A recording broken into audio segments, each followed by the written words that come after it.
I knew something was wrong the second I saw the envelope.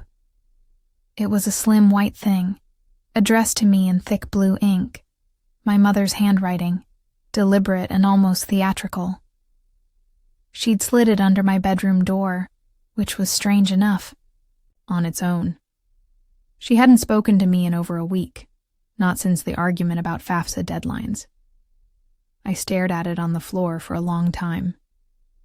My fingers hovered over the edge, but I hesitated. I already had a feeling it wasn't good news. I opened it anyway. Inside, a single sheet of paper. Typed. Cold. After reviewing the financial constraints and reprioritizing the needs of the key family, we've decided to allocate the college fund towards something more immediately sustainable. We hope you understand that not everyone is meant to follow the same path.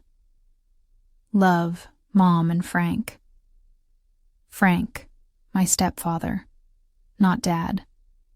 He'd died when I was 10, and before the cancer took everything, he set up a savings account in my name.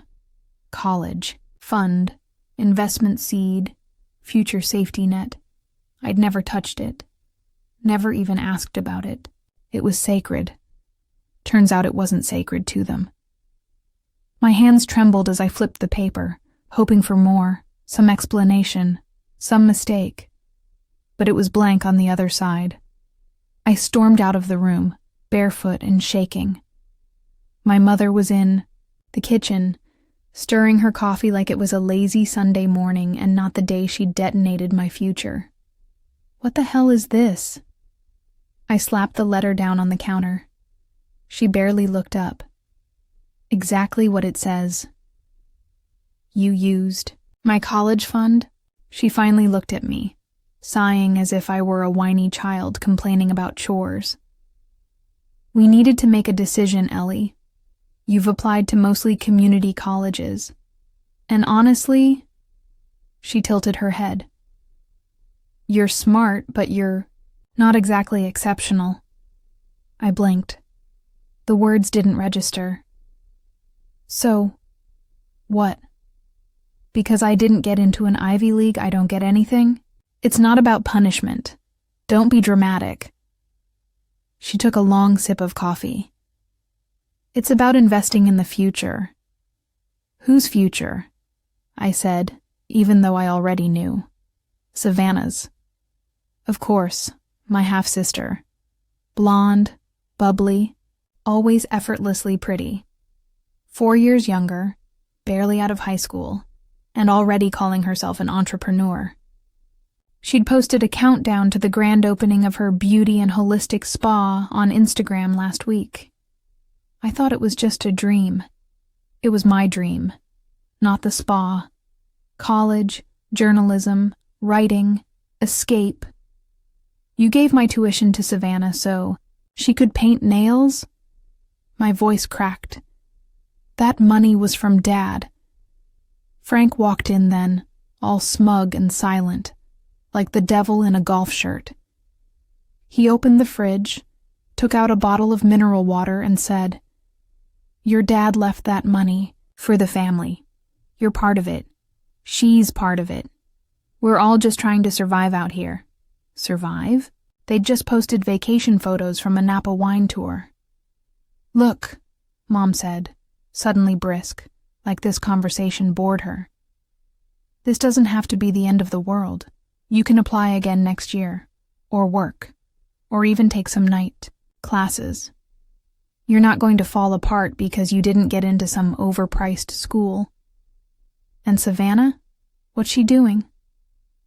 Building something, Frank said. Creating. Not everyone needs a degree to do that. I stared at them. They genuinely believed they were right, that I should be grateful they didn't spend it on something worse, that being average meant I didn't deserve a head start. I turned to leave, numb, but I heard my mother call after me. And Ellie? She added, Please don't bring this up with Savannah. She doesn't know where the money came from. That stopped me in my tracks. Of course she didn't, because even Savannah, the girl who once threw a fit because I wore her shade of lipstick, would feel weird knowing her spa was funded by someone else's future, especially mine. I went back to my room, shut the door, and stared at the poster above my bed. Columbia University, Class of 2029. I took it down.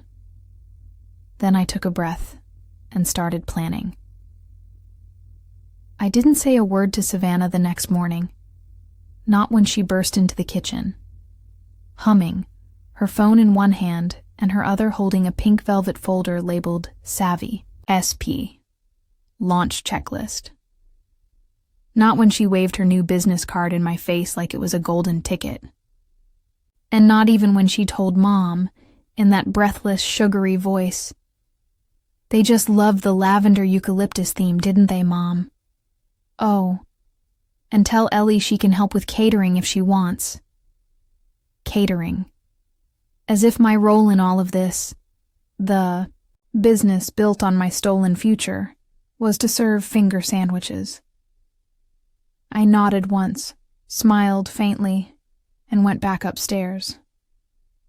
I didn't explode. I didn't scream. I didn't cry. Instead, I opened a spreadsheet. It had started years ago, originally, just to track scholarships and loan comparisons. But now I gave it a new name, Reclaim Project. I went through my emails, financial statements, and Dad's old records. Everything was there. Transfers from his insurance, account titles in my name, and even the early deposit receipts marked for Ellie's education. I started cataloging every financial detail. I also started paying attention. I noticed how often Frank used Savannah's new business account for personal purchases, steak dinners, a new speaker system, even tickets to a yoga retreat in Sedona. I screenshotted everything. Savannah, of course, was oblivious, posting filtered Instagram stories of early hustle culture while barely waking up before 10 a.m. The closer we got to the grand opening, the more fake everything started to feel. The flyers had my mother's slogan on them: family-run wellness from women who know beauty. But no one even mentioned me, except once. It was 3 days before launch. I was in the living room trying to update my resume when Savannah floated in, all silk kimono and sugar voice. "Ellie, could you do me the hugest favor?" I didn't look up. "We just need someone responsible to handle the appointment desk for the first week," she continued. "It'll be super easy, booking clients, restocking lotions, that kind of stuff. You'd look so cute in our spa uniform, too." "You mean the one with my initials embroidered on it?" I said flatly. Savannah laughed, missing the venom entirely. "Right? Total coincidence." I stared at her. "Will I be paid?" She blinked. "Oh, well, not technically, but, it's family." There it was again. Family. The word they used when they needed me, not when I needed them. Still, I smiled and said, "Sure, I'll help." Because now I wasn't just collecting receipts, I was collecting leverage. The grand opening, the ribbon cutting, ceremony was held on a Saturday, and the place was buzzing. They'd transformed the front yard with pastel balloons, flower garlands, and a garish banner that read, "Savvy Spie, where beauty blooms."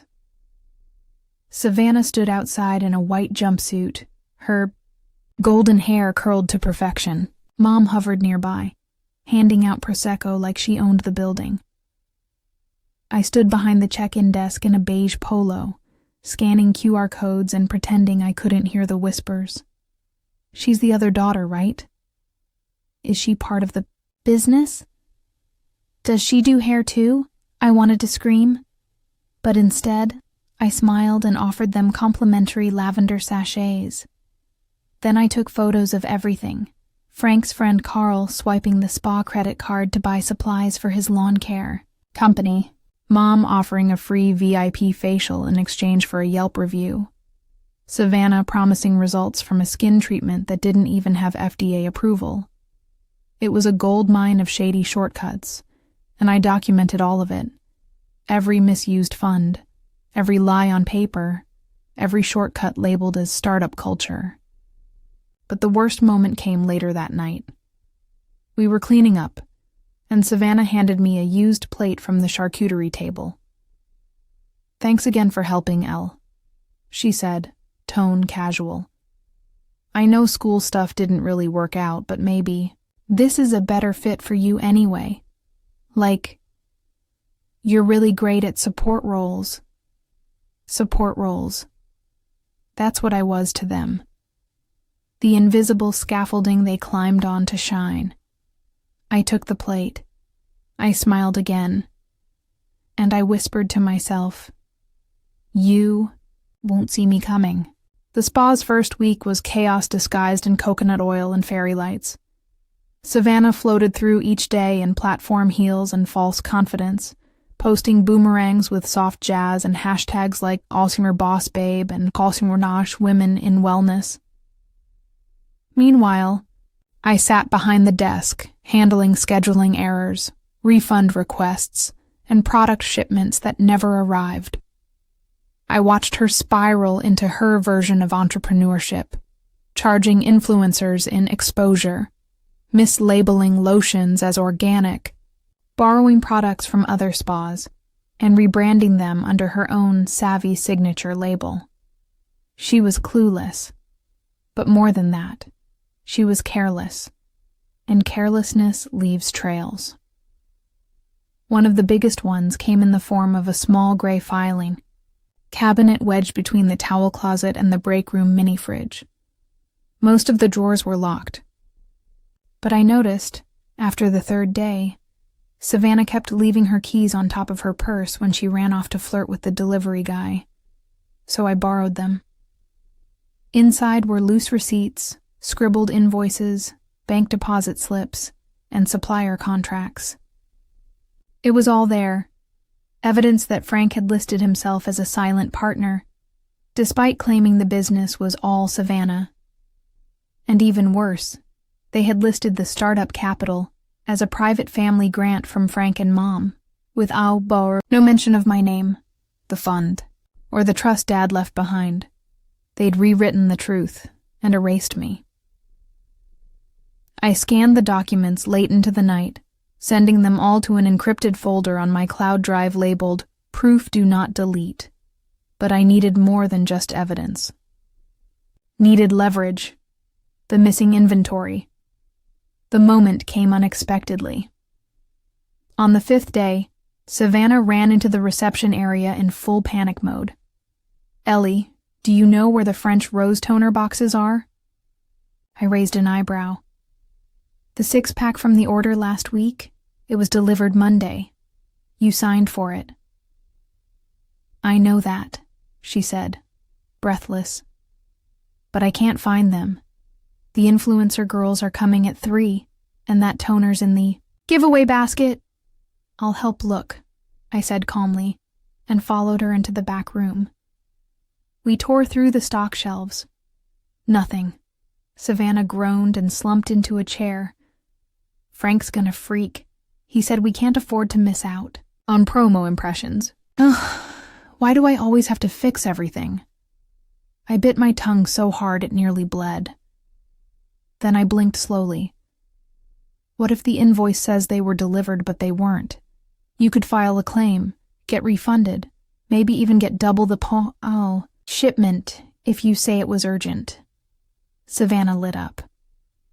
"Oh my God, that's genius."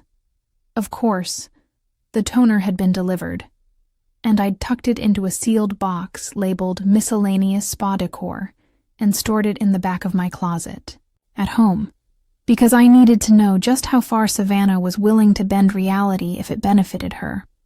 And apparently, not very far. Just far enough. A friendly face in the waiting room. Later that week, While Savannah was out for a branding brunch, a woman walked into the spa and introduced herself as Madison Poe, a regional licensing inspector. Random business wellness. Check, she said pleasantly, handing me her card. We've had some complaints from a former vendor about mislabeled products. Just need to look around. I smiled, my heart racing. Oh, of course, I said. Let me just grab our ingredient, sheets and licensing folder, which naturally, Savannah had never filled out. Madison was polite, but sharp. She walked through the treatment rooms, taking notes and asking questions that would have made Savannah squirm. I kept everything smooth, professional, helpful. Afterward, as she prepared to leave, she turned to me and asked, "And you are?" "I help with admin," I said. She smiled. "You're the only one here who seemed to know what they were doing." I thanked her, and she left. Then I printed the inspection summary and tucked it into the spa's welcome binder, right behind. The list of signature services. Savannah wouldn't notice it. Not yet. Mom's birthday dinner. The final insult that week came on Saturday night. Mom's birthday. She insisted we all have dinner at the rooftop restaurant downtown. Frank paid. Naturally. And Savannah showed up an hour late wearing a white feathered jumpsuit and Cartier bracelets. I wore a thrifted black dress and sat silently through the appetizers. At one point, Mom raised her glass and said, "To Savannah, who took a dream and made it a reality. Your father and I are so proud." "Stepfather," I said softly. The table went quiet for a beat. Frank cleared his throat. "It's all the same." "No," I replied, meeting his eyes. "It's not."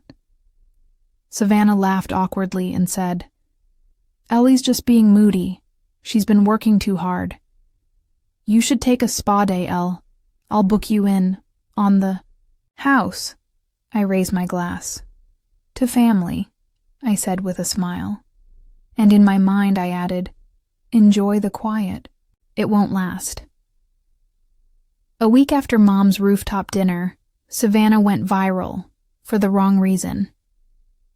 It started with a reel she posted on the spa's Instagram. A slow pan of rose petals on the facial table, a sparkling diffuser in the corner, and Savannah smiling into the mirror while saying, "You deserve this. Real beauty, real botanicals. From our family to yours." I watched it during my break. At first, I felt nothing. Then, I scrolled through the comments. Wait, isn't this toner from Target? That looks like my old massage table. Exact. Same scratches? You just rewrapped cheap soap and called it luxury. Girl buy. By noon, 3 more posts surfaced. One from a popular esthetician in the city who claimed Savannah had bought clearance products and rebranded them without permission. She tagged the spa's account. Savannah called me crying. "Ellie, what do I do?" She sniffled. "They're attacking me in the comments.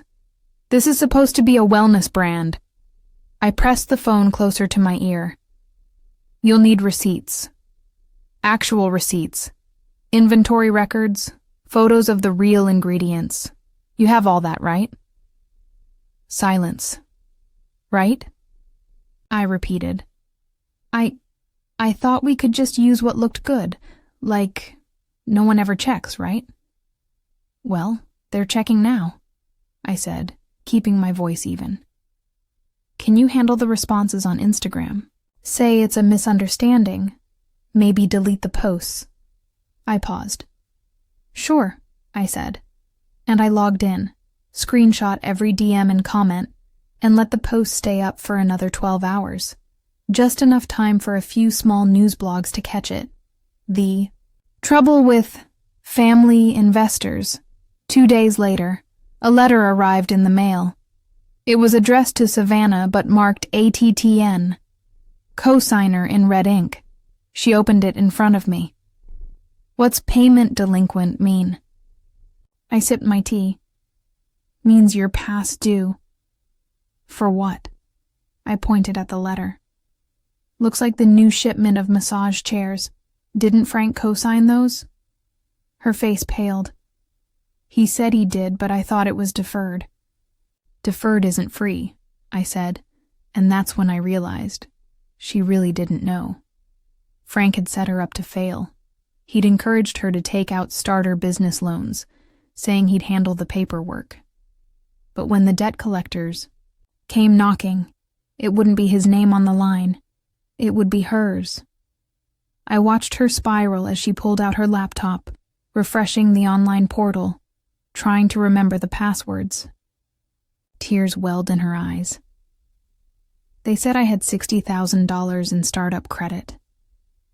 You did, I said softly. But the credit wasn't yours. It was mine. She blinked. What? The money came from Dad's trust, I continued calmly. Your business was built with my college fund. I never agreed to that. But Mom and Frank said it was a family decision. No, I said, standing. It was their decision, not mine. I walked to the door, then looked back. By the way, your business license expires next month. You might want to renew at a quiet visit. That weekend, I met with someone new.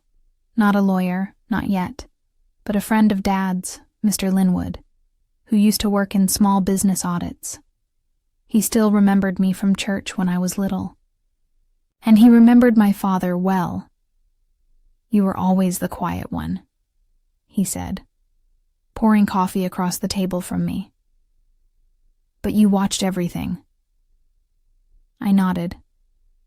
I need help, I said. I want to understand how funds from my trust could have been used without my consent, and what it would take to reclaim ownership, at least partially, of what was built with my money. He narrowed his eyes. Did you sign anything? No. Did anyone else list you as a donor, investor, or partner? No, they actively excluded me. He sat back, thoughtful. Good. Then they've made a mistake. If we can trace the funds, we can build a case.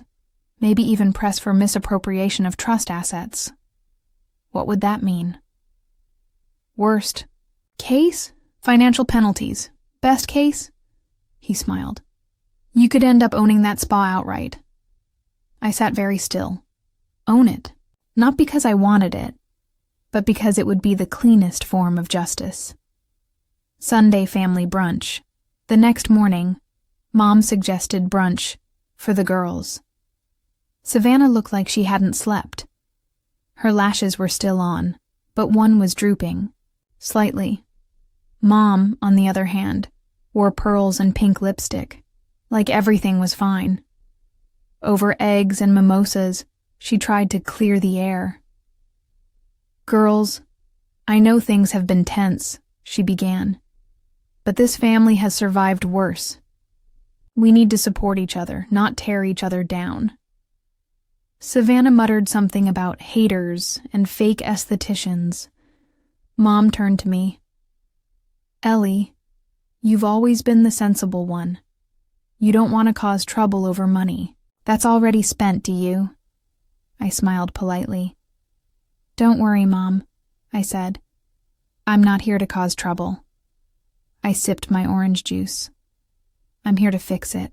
Mr. Linwood didn't waste time. Within a week of our meeting, he'd assembled a quiet but formidable paper trail, notarized trust documentation, dated bank transfers from my father's fund, and a side-by-side breakdown of when the funds left the account and when Savannah's business payments began. The timeline was surgical. More importantly, he'd found a clause in the trust that changed everything. No withdrawal or reassignment of principal shall be executed without the beneficiary's signed authorization, which meant what Mom and Frank had done wasn't just betrayal, it was illegal. I'm not saying you should sue your own family, Mr. Linwood said carefully, "but I am saying they opened the door for you. You just have to decide how far you want to walk through it." I didn't answer him right away, because I wasn't sure I wanted the spa.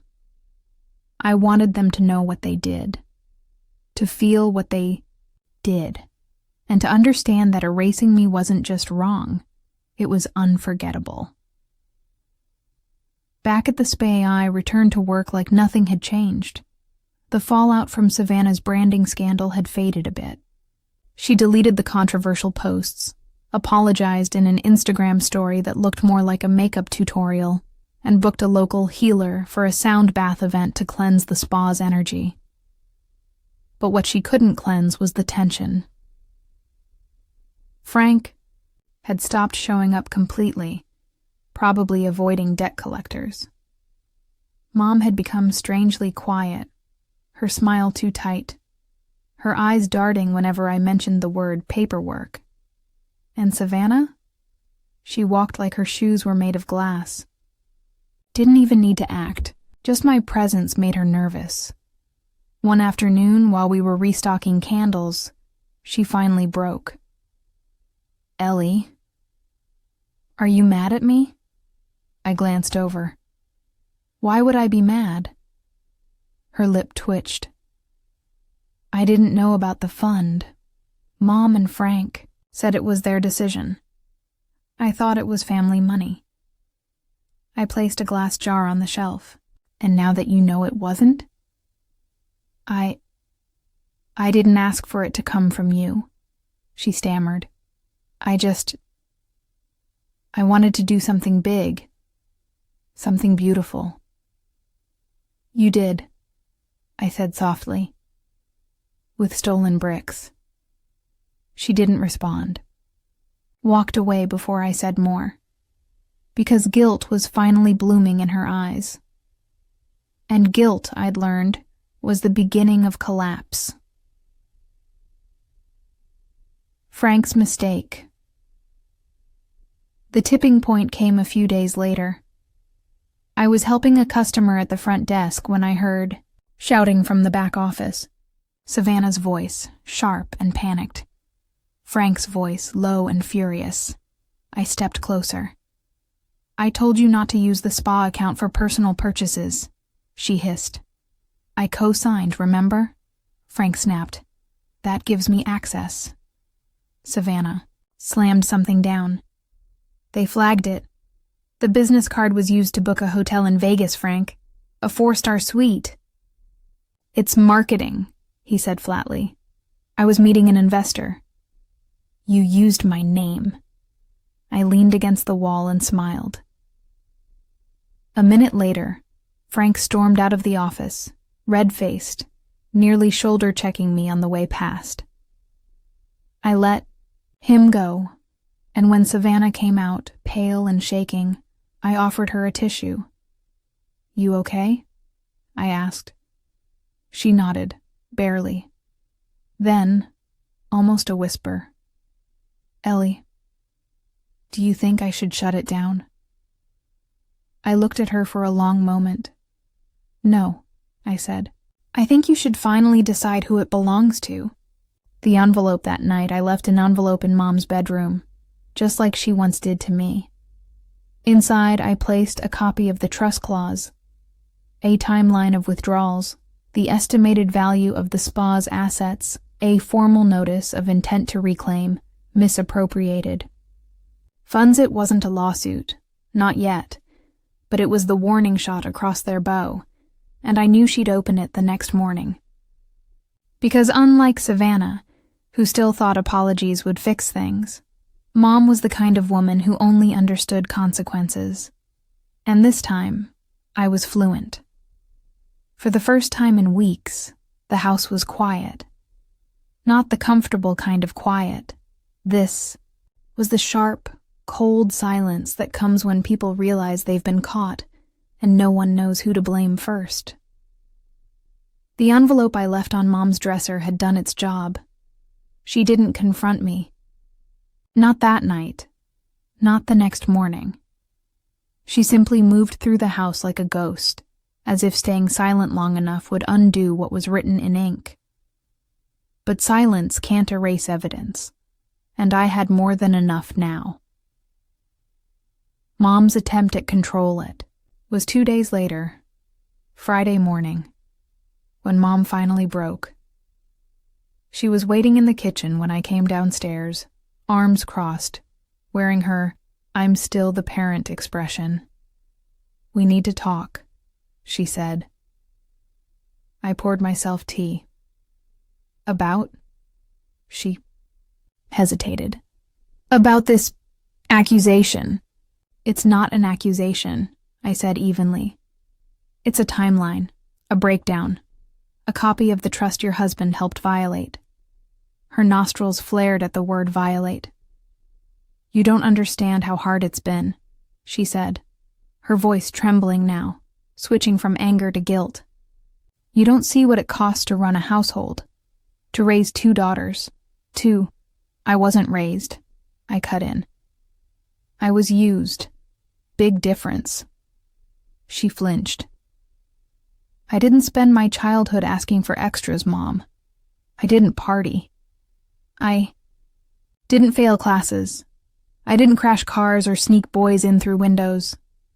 I studied. I stayed quiet. I waited my turn." She looked away, lips pressed tight. "And when my turn came," I said, stepping closer, "you gave it to Savannah, and you lied." Her voice dropped. "It was Frank's idea." "I know. But I agreed," she admitted, almost inaudibly. "I agreed because I didn't think you needed it. You were always fine on your own."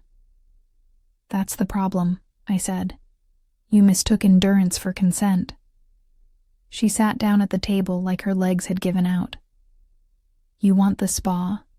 she whispered. "Is that what this is about? You want Savannah to give it to you?" "No," I said. "I want Savannah to know what you cost her. And I want you to know that I'm no longer the one cleaning up your choices." She didn't respond. So I walked out. Savannah's confession. Later that afternoon, I found Savannah in the back room of the spa, sitting on the floor, surrounded by open boxes and smeared shipping labels. She looked like a child after a tantrum, hair a mess, mascara under her eyes, fake tan streaked down her arm. "Hey," I said.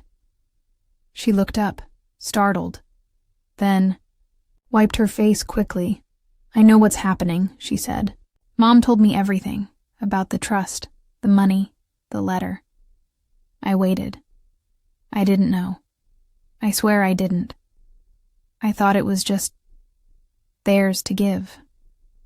I nodded slowly. "I believe you." She exhaled shakily. "Are you going to take it from me? The spa? Do you want me to?" She looked at me like I'd slapped her. "No," she whispered, "but I deserve it." That surprised me. She looked around at the mess, the unopened product shipments, the dead flowers from last week's failed influencer event, the unopened check from her last workshop that bounced. "I don't think I want it anymore," she added. "What do you mean?" "I wanted to prove I wasn't just the pretty one, that I could build something. But I didn't build this. You did. Even if you didn't mean to. Even if you didn't want to." Her voice cracked. "It's not mine. Not really." For a long time, neither of us spoke. Then I sat down across from her. "What if we turned it into something real?" I asked. She blinked. "What?" "Not some influencer fantasy or overpriced candle circus, but something sustainable, something real. And not under Frank's name, not under Mom's manipulation." She stared at me. "You'd go into business with me?" "Not as a sister," I said. "As a co-owner." A long silence passed. Then she nodded. but we'd need to start from scratch. I smiled faintly. I already have. Behind the scenes that night, I emailed Mr. Linwood again. I told him I didn't want to sue for full control. Not anymore. But I did want legal recognition for my financial contribution. Ownership. In writing. Equal rights. Clean books. A new LLC, filed without Frank, without Mom. And if they refused, then we'd go public. Not through blogs, but through court. He replied, smart, sharp, silent leverage. I'll draft the new terms. I leaned back, stared at my screen, and let the feeling sink in. Not rage, not revenge. Control. I didn't burn the house down. I built a better one next door. And this time, my name would be on the deed. The paperwork came through on a rainy Tuesday. A new LLC. S&E Wellness Collective, LLC. 2 registered co-owners, Savannah Lee Monroe and Eleanor Grace Bennett. A clean break from the original entity Frank had helped build, and quietly corrupt. No, more Frank. No more Mom's silent control. No more spa account being used for dinner parties, facials for fake influencers, or backyard healing circles hosted by a woman who once tried to sell me moon-charged tap water. This was a new business. And this time, I had the receipts. The last confrontation with Frank didn't take it well. He barged into the spa 2 days after the legal transfer went public. Eyes wild, breath heavy, paperwork in hand like he thought he could stop a signed decision with his voice. You can't do this, he snapped, slamming the folder on the desk. I put money into this place. I helped launch it. You're just kids. What the hell do you know about running a business? I stood behind the counter, calm. You didn't invest. You siphoned. And I've got the paper trail to prove it. Savannah stepped forward, standing beside me. You told me you co-signed out of love, she said, voice low. Turns out you just wanted control. You're making a mistake, he growled. I'll sue. I slid a copy of the new LLC across the counter. Try. He flipped through it and paused. His face shifted the moment he saw the clause buried midway through. Any attempt to challenge the transfer or interfere with operations will result in a formal investigation into misuse of trust funds and breach of fiduciary duty. He stared at me. You had this planned all along, didn't you? No, I said, but I learned fast. He left without another word. The sign goes up 2 weeks later. The spa reopened. Gone were the pink glitter signs and knockoff eucalyptus wall decals. Gone were the fake organic labels, the overpriced crystal toner, the ridiculous influencer giveaways. In its place, sleek gray signage with minimalist script. S&E Wellness Collective. Below it, the tagline, rooted in truth, built with care. Savannah and I stood outside the door early that morning, watching the new sign go up. You sure about this? She asked. I nodded. Are you? She exhaled. Yeah, I think so, but I don't think Mom's coming to the reopening. No. She says we betrayed her. No, I said. We just stopped pretending she didn't betray us first. She didn't argue, and we walked inside. The reopening it was smaller than the first time, more intimate. Real clients instead of influencers, local vendors instead of bulk wholesale, a schedule of certified professionals with real credentials. I watched from behind the new front desk, redesigned with sleek black marble and custom brass nameplates. One for each of us, Ellie Bennett, co-owner, Client Experience and Development Savannah Monroe, co-owner, Beauty and Wellness Lead. We didn't hire Mom. We didn't hire Frank, and we didn't ask for their approval. The business had survived. The ego. Now it was ready for substance. One by one, familiar faces walked in. Neighbors, old classmates, even a retired teacher of mine. They were curious, cautious, warm. And when they saw me behind the desk, in a real uniform with my name, stitched clean across the front, they smiled like they finally saw me. Not the quiet one. Not the background sister. Not the help. Just Ellie. Co-owner. Boss. Rebuilt. The last message that night, after we closed, I found a text from Mom. I saw the new site. You look strong. I hope you find what you're looking for. No apology. No ownership.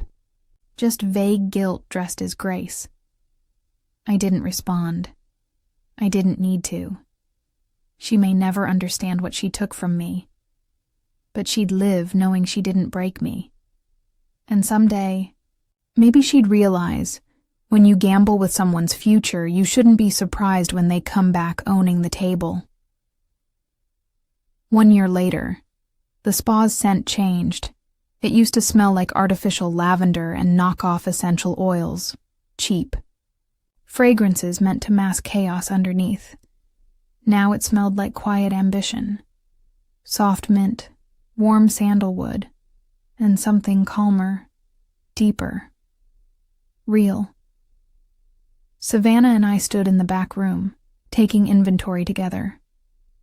She was more grounded now, less polished, more real.